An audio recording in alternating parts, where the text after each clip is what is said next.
दोस्तों 35 साल की एक महिला को 55 साल के एक बुजुर्ग व्यक्ति से प्यार हो जाता है। हालांकि इस महिला की शादी को करीब 17 साल हो चुके हैं और 17 साल बीतने के दौरान इनके 4 बच्चे भी हुए हैं और पति भी इसके साथ ही रहता है।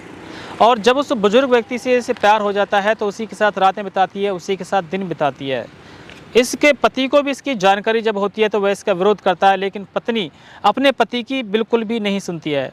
और इस कहानी का ऐसा एक खौफनाक अंजाम होता है कि इन पति पत्नी के बीच में एक बीटेक का स्टूडेंट भी फंस जाता है और इन पति पत्नी के चक्कर में उस बीटेक के स्टूडेंट को भी जेल जाना पड़ जाता है। दोस्तों, आज की सच्ची घटना उत्तर प्रदेश के गौतम बुद्ध नगर जिले के नोएडा महानगर की है। इस नोएडा महानगर के सेक्टर 63 में भरत चौहान नाम का एक व्यक्ति होता है, जिसकी वर्ष 2006 में सीमा देवी से शादी होती है। ये दोनों हंसी खुशी अपने घर में रहते हैं। हालांकि जो भरत चौहान है वह एक हॉस्टल के बाहर चाय बेचता है और इसकी जो पत्नी सीमा है वह भी इसके साथ चाय बेचने का काम करती है। हालांकि इन दोनों का एक साइड में काम भी होता है, जहाँ भी कंस्ट्रक्शन साइट्स होती हैं वहाँ पर ये दोनों मजदूरी भी करने जाते हैं। इसी तरह से इनका जीवन गुजर रहा था और इसी बीच में इन्हें 4 बच्चे भी पैदा हो जाते हैं। दोस्तों, अब कहानी में आगे थोड़ा सा बढ़ते हैं। वर्ष 2021 में भरत चौहान की मुलाकात होती है शशि शर्मा नाम के व्यक्ति से और इस शशि शर्मा की जो उम्र थी उस समय करीब 53 वर्ष थी। और ये जो शशि शर्मा है ये बुलंदशहर ज़िले के लालनेर गांव का रहने वाला है और यह वर्ष 2021 में नोएडा में आकर रहने लगता है और एक साइट पर यह ठेकेदारी काम करता है, मतलब कि इसके अंडर में मजदूर काम करते हैं। और चूंकि ये भरत चौहान भी मजदूर था, इसलिए शशि शर्मा इसे अपने साथ ही रख लेता है और मजदूरी कराता है। और जैसे ही शशि शर्मा की नज़र भरत चौहान की पत्नी सीमा देवी पर पड़ती है तो वह उस पर मोहित हो जाता है और कहीं ना कहीं सीमा देवी भी उस शशि शर्मा को चाहने लगी थी। अब दोनों चुपके मिलना शुरू कर देते हैं और उनकी कहानी इसी तरह से आगे बढ़नी शुरू हो जाती है। ये शशि शर्मा भरत चौहान के नज़दीक ही एक कमरा किराए पर ले लेता है और उसी के पास रहना शुरू कर देता है। और इसी वर्ष 2021 में एक दिन भरत चौहान अपनी पत्नी को शशि शर्मा के साथ देख लेता है। जिस हालत में उसे देखता है उसे देखकर उसे बहुत गुस्सा आता है, क्योंकि ना तो शशि शर्मा के शरीर पर एक भी कपड़ा था और ना ही सीमा देवी के शरीर पर एक भी कपड़ा था। और जब उसने इसी स्थिति में देखता है, इस हालत में देखता है, तो उसका गुस्सा थामे नहीं थमता है और वो अपनी पत्नी की पिटाई कर देता है और शशि शर्मा की भी पिटाई कर देता है। दोनों में विवाद इतना बढ़ जाता है कि शशि शर्मा को वहाँ से अपना कमरा खाली करके नोएडा के ही सेक्टर 40 में जाना पड़ जाता है और फिर नोएडा के सेक्टर 40 में वो कमरा लेकर रहने लग जाता है। अब चूंकि जो सीमा देवी है वो पिछले काफ़ी समय से उससे मेलजोल रख रही थी, उससे मुलाकात कर रही थी, तो लगातार तड़पती है कि किस तरह से अब मैं दोबारा शशि शर्मा से मुलाकात करूं, लेकिन उसे शायद मौका नहीं मिल पा रहा था। चूंकि ये महिला मजदूरी करती है तो कहीं से भी जानकारी लगाकर ये फिर दोबारा शशि शर्मा के पास पहुंच जाती है मजदूरी करने के लिए और शशि शर्मा के साथ मजदूरी दोबारा स्टार्ट कर देती है।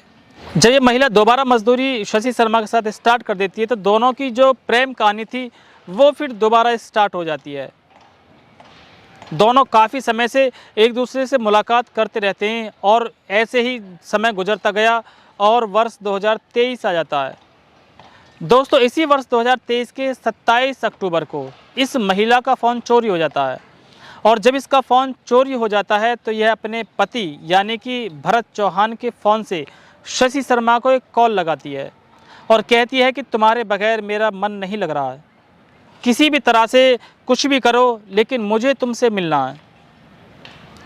शशि शर्मा भी इस महिला को अपने बताए गए एड्रेस पर बुला लेता है और दोनों आपस में मुलाकात कर लेते हैं। लेकिन भरत चौहान का जो फ़ोन था वो ऑटोमेटिक रिकॉर्डिंग पर था। जब भरत चौहान अपनी पत्नी को देखता है तो उसे उसकी पत्नी नज़र नहीं आती है और जैसे अपने फ़ोन को देखता है तो उसे लगता है कि किसी अननोन नंबर पर कॉल की गई है। जब भरत चौहान उस रिकॉर्डिंग को सुनता है तो वह सन्न रह जाता है और उसे पता चल जाता है कि उसकी पत्नी इस समय शशि शर्मा से मिलने पहुंची हुई है। वो घर में बैठकर ही उसका इंतज़ार करता है और जैसे ही उसकी पत्नी वहाँ पर आती है तो वह उसकी दोबारा पिटाई करनी शुरू कर देता है और उसकी इतनी पिटाई करता है कि वह राजी हो जाती है बताने के लिए कि वह शशि शर्मा से मिलने गई थी। अब ये पति बड़ा परेशान था और सोच रहा था कि किस तरह से इस शशि शर्मा से यानी कि उस ठेकेदार से अपना फंद छुड़ाया जाए और अपने परिवार को सुरक्षित रखा जाए। इसी सोचा विचारी में उसका समय गुजर रहा था कि 29 अक्टूबर आ जाता है। तो दोस्तों 29 अक्टूबर को इस कहानी में एक नया मोड़ आना शुरू हो जाता है और ये नया मोड़ तब आता है कि जब गोरखपुर का रहने वाला एक लड़का राजा तिवारी, जो इसकी चाय की दुकान के पास हॉस्टल में ही रहता है, वो इसकी स्टॉल पर आता है और चाय पीता है और बैठकर आराम से चाय पी रहा था। ये लड़का गोरखपुर का तो रहने वाला है ही, जब बल्कि बीटेक फर्स्ट ईयर का ये स्टूडेंट है, मतलब कि मैकेनिकल इंजीनियरिंग ये लड़का कर रहा होता है। और चूंकि भरत चौहान के स्टॉल पर आकर चाय पीता रहता था, तो भरत चौहान का भी इससे थोड़ा मेल मिलाप अच्छा था।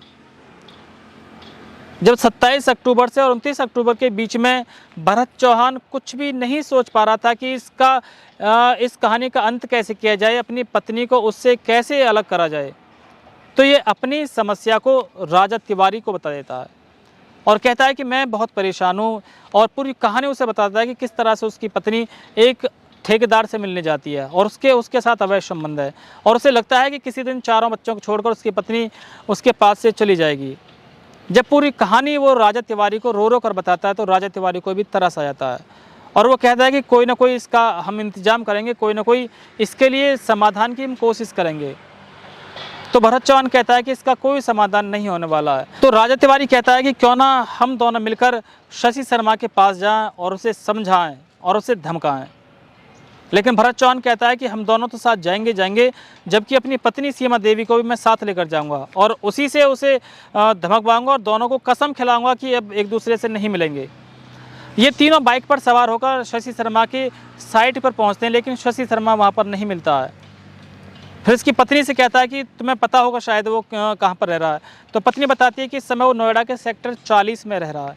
तो उसके कमरे पर ये तीनों लोग पहुंच जाते हैं और कमरे पर पहुंचने के बाद में जब इन तीनों को शशि शर्मा देखता है तो उसकी आँख खुली के खुली रह जाती है और वो समझ जाता है कि ज़रूर आज कुछ ना कुछ झगड़ा होने वाला है। ये तीनों जाकर उसके बेड पर बैठ जाते हैं और शशि शर्मा को भी वहीं पर बैठा लेते हैं और उससे बात करते हैं, उसे समझाते हैं कि उसकी पत्नी का पीछा छोड़ दे। तो फिर शशि शर्मा कहता है कि मैं तो कब से इसके फंद छुड़ाना चाह रहा हूँ, लेकिन तुम्हारी पत्नी है कि मेरे पीछे ही पड़ी जा रही है।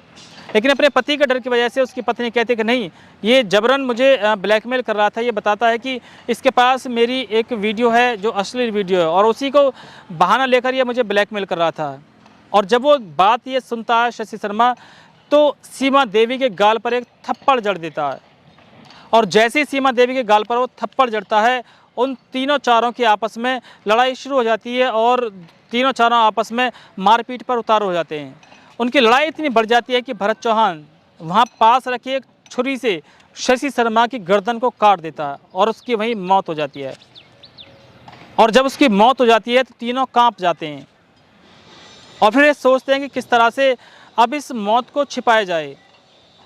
तो तीनों जल्दी से उस कमरे से बाहर निकलते हैं और उस कमरे का बाहर से ताला लगाकर वहाँ से फरार हो जाते हैं। जिस सोसाइटी में शशि शर्मा रह रहा था, जब किसी को उस कमरे के अंदर से खून बाहर बहता हुआ दिखाई देता है तो वो पुलिस को कॉल करता है और बताता है कि इस कमरे के अंदर से खून बाहर बह रहा है। पुलिस मौके पर पहुंचती है और ताला तोड़ती है। ताला तोड़ने के बाद देखते हैं कि शशि शर्मा की मौत हो चुकी थी। अब बात ये आती है कि आखिर इसकी हत्या किसने की है।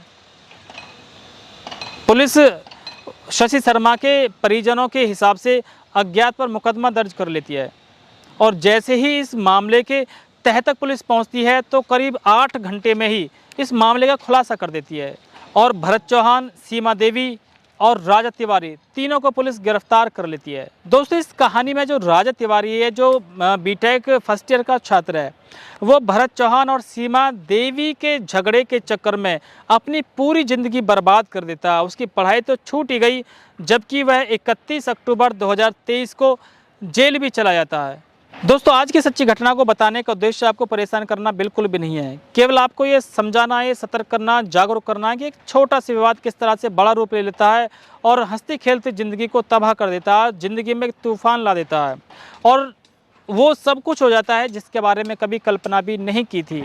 तो दोस्तों रोजाना शाम 6 बजे इसी तरह की सच्ची घटना लेकर आपके सामने लगातार हम आते रहते हैं और आगे भी लगातार आते रहेंगे। अगर आपने अभी तक हमारे चैनल को सब्सक्राइब नहीं किया है तो चैनल को सब्सक्राइब करें और बेल आइकन जरूर दबाएं।